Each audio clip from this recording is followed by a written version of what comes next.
Maka tidak heran, di tengah persoalan yang berkecamuk secara global, Allah Subhanahu wa Ta'ala menurunkan makhluknya yang bernama Corona sebagai ujian iman yang diberikan Allah secara khusus kepada orang mukmin dan secara global berlaku bagi dunia ini. Allah sengaja menurunkan murtahnya, musibahnya kepada umat manusia karena kesombongan dan kemunafikan manusia. Inilah harta yang tidak bisa lekang dimakan usia. Harta paling berharga adalah Presiden Joko Widodo sudah mengatakan dalam statementnya di media elektronik, di depan layar kaca, depan televisi. Beliau mengatakan bahwa kita berdamai dengan corona. Jangan sekali-sekali mencari kesempatan dalam kesempitan. Jangan berbisnis di tengah penyakit ini. Jangan berbisnis di tengah corona ini. Jangan berbisnis di tengah COVID-19 ini.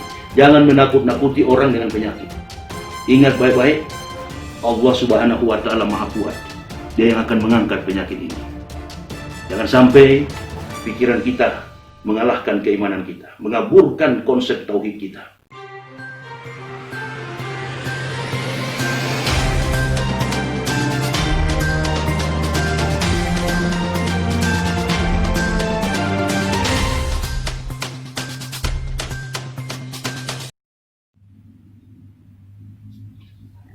Assalamualaikum warahmatullahi wabarakatuh. Alhamdulillah. Alhamdulillahillazi khatama Ramadana summa ja'a ba'dahu bisawal wa an'ama ala sa'imina bidul fitri wa khairin nawal.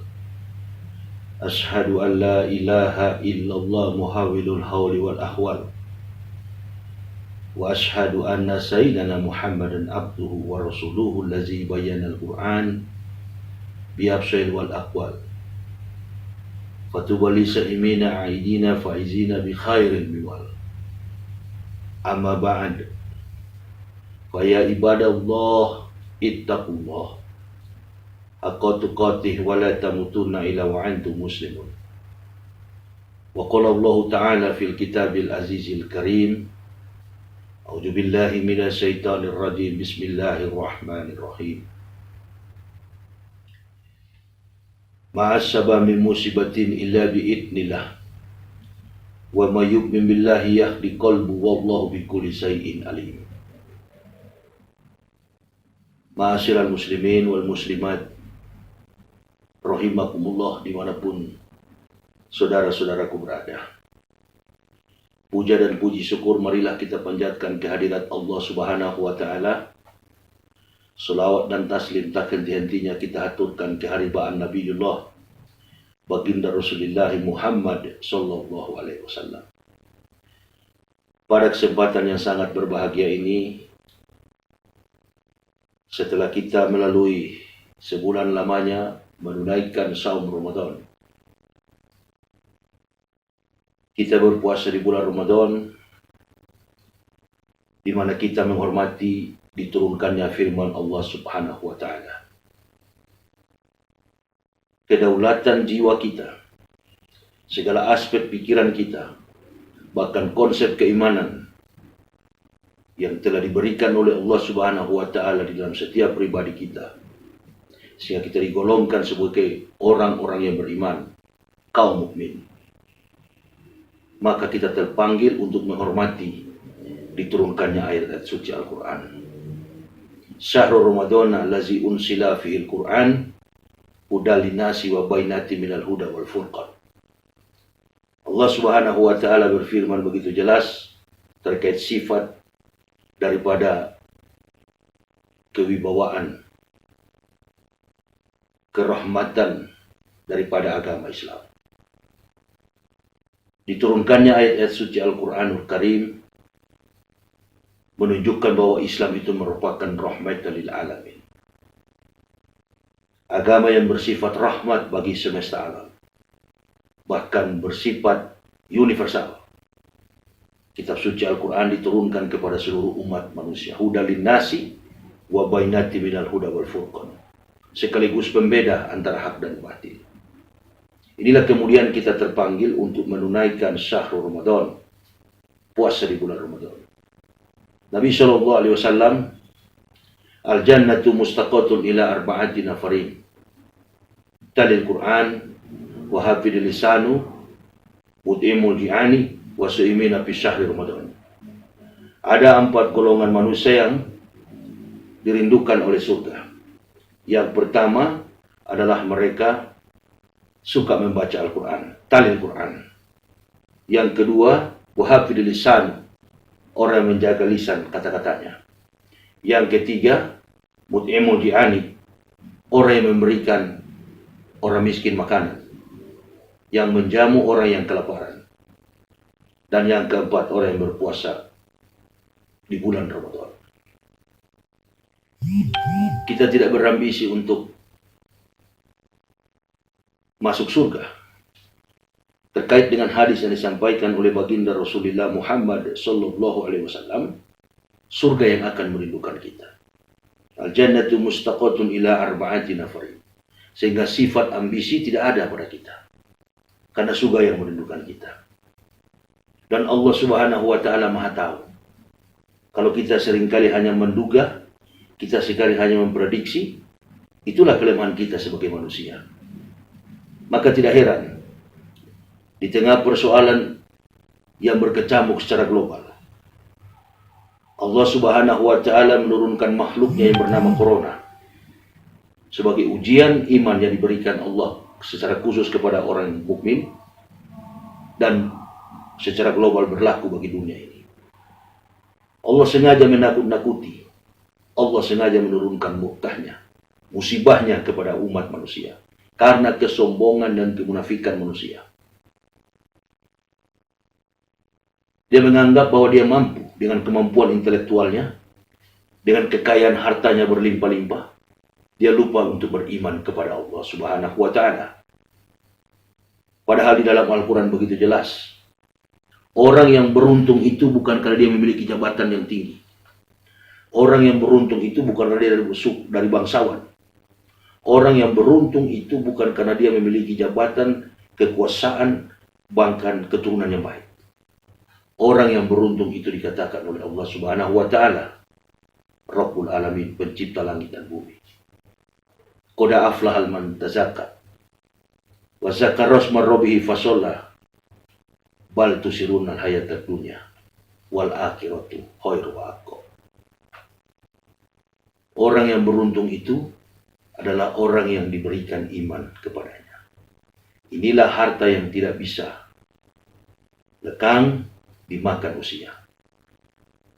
Harta paling berharga adalah konsep iman tauhid yang diberikan Allah Subhanahu wa taala di dalam jiwa kita.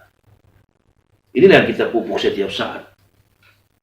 Bahkan kita tahu sendiri bahwa sebelum kita memasuki bulan suci Ramadan, di awal-awal, sejak kabar ketika kita dihebohkan, digemparkan dengan isu terkait dengan virus corona, dan kemudian sekarang ini adalah COVID-19. Kemampuan intelektual manusia terbatas ternyata. Itulah adanya manusia. Manusia terbatas oleh aspek ruang dan waktu. Segala kemampuan dirinya terbatas. Tetapi Allah Subhanahu wa taala tidak terbatas. Musibah yang Allah berikan berupa virus ini adalah untuk mengajak kita untuk lebih dekat kepada Allah Subhanahu wa taala. Pemerintah menganjurkan untuk kita dikarantinakan. Setiap individu, rumah tangga, kehidupan bermasyarakat, berbangsa dan bernegara. Kita melaksanakan lockdown. Kita melaksanakan karantina. Atau istilah orang modern, work from home. Kita bekerja dari rumah. Bahkan dalam pergaulan di masyarakat kita mengenal istilah physical distancing, social distancing. Physical distance, menjaga jarak tubuh, jarak fisik antara satu dengan yang lainnya. Kita berikhtiar, kita berusaha. Para ulama sudah memberikan dalil-dalil hadis. Bahkan ayat-ayat suci Al-Quran sudah disampaikan. Dan kita terkapar beberapa bulan, hampir 120 hari lamanya. Hampir 4 bulan. Keadaan kita begini-begini saja. Menunjukkan bahwa manusia itu terbatas kekuatan manusia itu terbatas. Tingkat berpikir, kejeniusan, keilmuan manusia terbatas oleh aspek ruang dan waktu. Allah Subhanahu wa Ta'ala tidak terbatas. Manusia tidak mampu, Allah Maha mampu. Kalau sudah berlarut-larut begini, sudah hampir 120 hari, maka pertanyaannya, sebagaimana yang disampaikan oleh WHO, World Health Organization, Badan Kesehatan Organisasi Dunia, Organisasi Kesehatan Dunia, WHO, sudah mengatakan bahwa virus ini tidak akan berhenti, terus berkesinambungan. Bahkan ada beberapa negara setelah lockdown melonggarkan, kemudian melockdown kembali, menunjukkan bahwa manusia sudah tidak mampu. Pertanyaannya, kalau manusia sudah tidak mampu, kepada siapa manusia harus bergantung agar mampu? Ketakutan ini kadangkala mengalahkan kemampuan kita berpikir, bahkan kemampuan untuk kita berpikir lebih jernih, menyimak apa yang diinginkan oleh Allah di dalam konsep keimanan di dalam dada kita, kabur. Maka kita lebih mengedepankan kemampuan berpikir kita. Kita lebih menggantungkan harapan kita kepada makhluk. Sudahlah. Kalau sudah berlarut-larut begini, berarti manusia sudah tidak mampu. Presiden Joko Widodo sudah mengatakan dalam statementnya di media elektronik, di depan layar kaca, depan televisi. Beliau mengatakan bahwa kita berdamai dengan corona. Ini merupakan sinyal bahwa kita tidak usah takut. Kita hadapi ini dengan konsep keimanan. Ingatkah kita ketika corona pertama kali merebak? Jejak digitalnya masih ada. Rekam jejak digitalnya masih ada. Ketika Muslim Uighur melaksanakan sholat, tidak sedikit orang-orang kafir yang ada, mereka berebut untuk mencari saf melaksanakan sholat bersama Muslim yang ada di Wuhan. Kendati pun arah kiblat mereka itu sudah tidak karu-karuan. Tujuannya hanya satu, mereka lari dari virus corona. Mereka menghindar dari penyakit, mereka menghindar dari wabah yang sedang menyerang mereka. Ini menunjukkan bahwasannya ketika manusia tidak berdaya, maka hanya Allah Subhanahu wa Ta'ala yang patut kita gantungkan harapan kehidupan kita. Ketika kita sholat berjamaah, ingatkah kita? Ketika imam menuntun kita, sebelum kita mendengar dan mengaminkan doa imam, imam selalu mengatakan, imam di masjid mengatakan, La hawla wa la quwata illa billahil aliyyil azim. Tidak ada daya dan upaya, bahwa manusia tidak mampu, tidak ada kekuatan apapun, kecuali kekuasaan-kekuatan hanya dari Allah Subhanahu wa Ta'ala. Bahkan Nabi SAW telah memberikan warning kepada kita. Ikhtanim khamsin qabla khamsin. Ingatlah 5 sebelum 5. Yang pertama, ingatlah masa mudamu sebelum masa tuamu. Ingatlah kekayamu sebelum jatuh miskinmu. Ingatlah keleluasaanmu sebelum kesempitanmu. Ingatlah sehatmu sebelum sakit. Ingatlah hidupmu sebelum mati. Nilai keislaman yang diajarkan baginda Rasulullah Muhammad SAW dan kitab suci Al-Quran yang bersifat universal berlaku kepada seluruh umat manusia. Tergantung manusia. Yang percaya kepada Al-Quran, dia disebut orang beriman. Beruntung. Qad aflahal mu'minun. Beruntunglah orang-orang yang beriman. Yang mengingkari ayat-ayat Allah, mereka adalah kafir. Kufar. Mereka menutup diri untuk tidak beriman kepada Allah. Masya Allah. Bayangkan, kalau virus ini dia betul-betul ada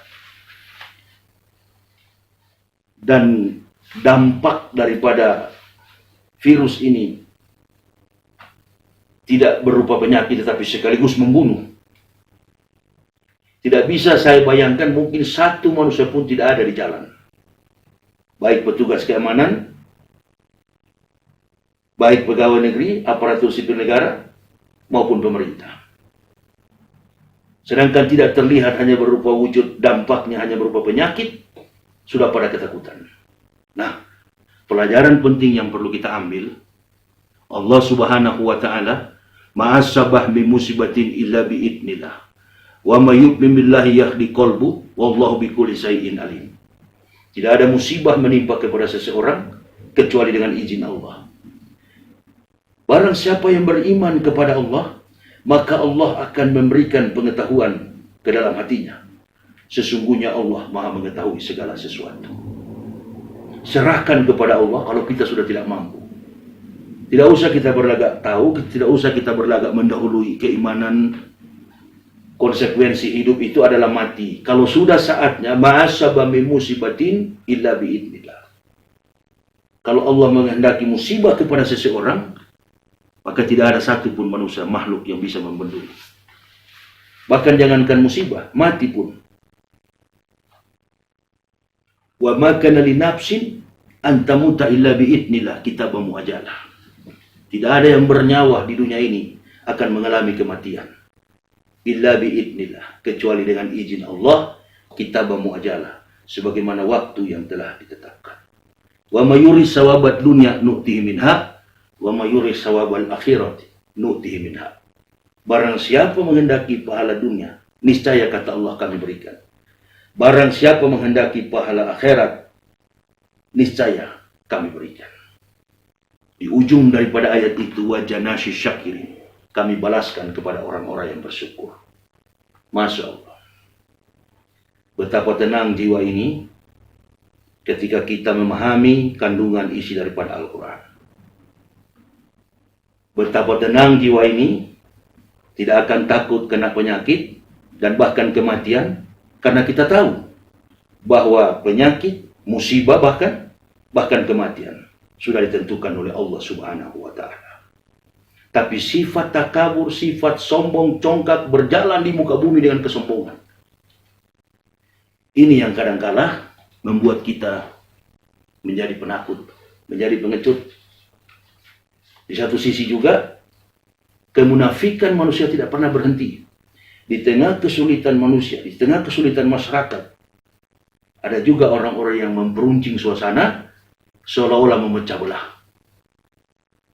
Ibarat orang dewasa melempar bola ke lapangan terbuka dan menunggu beberapa saat kemudian datangnya anak-anak kecil untuk memainkan bola itu. Maka terjadilah permainan liar tanpa aturan FIFA. Anak yang berumur lebih dewasa, usianya lebih tinggi daripada anak-anak yang lain, dengan kekuatan fisiknya, badannya kuat, pahanya kuat, betisnya kuat, menendang bola. Dan kemudian bola itu kena kepada anak yang berusia paling muda. Yang terjadi adalah pertengkaran, tangisan. Permainan inilah yang dimainkan oleh para politikus, oleh para pejabat yang tidak pernah memiliki sifat dewasa. Di tengah kehidupan masyarakat yang begini sulit, mereka bermanuver dengan segala macam trik politik untuk memainkan peran, melempar bola, agar publik menjadi resah. Adanya rancangan undang-undang haluan ideologi Pancasila. Dari zaman dulu masyarakat Indonesia sudah melekat yang namanya filosofis Pancasila itu. Falsafah negara kita, para founding fathers kita, kemampuan logika mereka sudah melompat jauh ke depan. Dan tidak ada generasi saat ini yang bisa menandingi kemampuan mereka. Mereka adalah orang-orang qualified. Mereka adalah negarawan. Mereka betul-betul mencintai negara ini. Dan perlu diingat, digarisbawahi, di antara mereka tidak ada yang berpaham komunis. Itulah sebabnya, atas dasar haluan negara, atas kemampuan mereka untuk berpikir agar Indonesia ini jaya di masa akan datang. Mereka mendasarkan pemahaman kepada makna kehidupan dunia dan akhirat. Akhirat keempat sila di bawah. Dunia keempat sila di bawah. Maaf. Akhirat itu adalah menempati ranking paling atas. Sila yang pertama, filosofis, ketuhanan yang Maha Esa. Maha Esa mengandung makna filosofis hidup, bahwasannya bersifat bersentuhan dengan iman tauhid. La ilaha illallah. Makna ketuhanan adalah menunjukkan penghormatan Islam terhadap agama-agama lain. Dan ini sudah didudukkan, sudah dibicarakan sekaligus diputuskan oleh para pendiri bangsa kita. Tidak ada generasi zaman ini yang mampu menandingi kemampuan intelektual mereka. Mereka orang-orang yang hebat. Mereka orang-orang yang sudah berpikir bagaimana Indonesia ke depan. Oleh dan sebab itu, sudahlah. Kalau kemampuan kita terbatas, nggak perlu. Karena Pancasila itu merupakan falsafah negara kita, dasar negara kita, sudah dijiwai dan bahkan bersifat implementatif. Bukan kajian mendasar tentang uraian daripada kebudayaan. Kebudayaan adalah salah satu sifat yang masuk dalam falsafah itu. Ketuhanan yang Maha Esa, kemanusiaan yang adil dan beradab, persatuan Indonesia, kerakyatan yang dipimpin oleh hikmat kebijaksanaan dalam permusyawaratan perwakilan. Ketika kita menempuh pendidikan formal, sekolah lanjutan, kita mendapatkan pelajaran pendidikan pedoman penghayatan dan pengamalan Pancasila, P4. Pendidikan sejarah perjuangan bangsa. Kita menatap ke depan lebih jauh untuk melihat bagaimana pengorbanan founding fathers kita dari beberapa organisasi, dari beberapa lembaga agama, institusi agama yang ada di Indonesia. Dan Islam menempatkan para tokoh-tokoh yang memiliki kemampuan di atas rata-rata. Bahkan ada beberapa orang di antara mereka adalah seorang kiai. Salah seorang yang dari Manado, Maramis, suku saya. Ketuhanan yang Maha Esa, penghormatan Islam terhadap agama-agama lain. Maha Esa, tauhid. Ketuhanan berarti Islam menghormati agama-agama lain. Islam bukan agama teroris. Islam bukan agama yang keras. Islam adalah rahmatan lil alamin. Hanya orang munafik yang pura-pura Islam yang memusuhi agama Islam. Nah, oleh dan sebab itu, saya berpesan pada kesempatan ini, apabila corona ini, virus COVID-19 ini akan selesai, hanya satu, andalkan kekuatan iman kepada Allah, ikuti perkataan Presiden, berdamai dengan corona. Berdamai itu artinya nggak usah takut, maju kita, melangkah kita ke depan, nggak usah ada kepentingan mencari kesempatan dalam kesempitan di tengah kehidupan kesulitan umat masyarakat saat ini. Dan berhentilah memecah belah bangsa ini. Kita menatap ke depan lebih baik untuk melihat Indonesia dan terutama Islam tegak di masa yang akan datang. Sekali lagi, camkan baik-baik. Kalau ini dipaksakan, hati-hati. Umat Islam mayoritas negara ini. Kami sebagai pendakwah telah mewakafkan diri untuk berjuang membela agama ini. Dan umat akan mengikuti apa yang kami katakan. Tapi kami tidak brutal. Kami mengajarkan jamaah untuk menghormati agama-agama lain. Kalau Islam menghormati agama lain, bukan berarti mengakui. Karena konsep ketuhanan Islam itu menghormati semua makhluk yang ada di dunia. Tapi tidak mengakui kemusyrikan, tidak mengakui kekafiran. Pengakuan Islam Tauhid sangat tegas. La ilaha illallah Muhammad Rasulullah. Inilah kesimpulan yang bisa saya berikan agar senantiasa menjadi pedoman dalam kehidupan kita. Jangan sekali-sekali mencari kesempatan dalam kesempitan. Jangan berbisnis di tengah penyakit ini. Jangan berbisnis di tengah corona ini. Jangan berbisnis di tengah COVID-19 ini. Jangan menakut-nakuti orang dengan penyakit. Ingat baik-baik, Allah Subhanahu wa Ta'ala Maha Kuat. Dia yang akan mengangkat penyakit ini. Jangan sampai pikiran kita mengalahkan keimanan kita, mengaburkan konsep tauhid kita. Mari kita serahkan kepada Allah.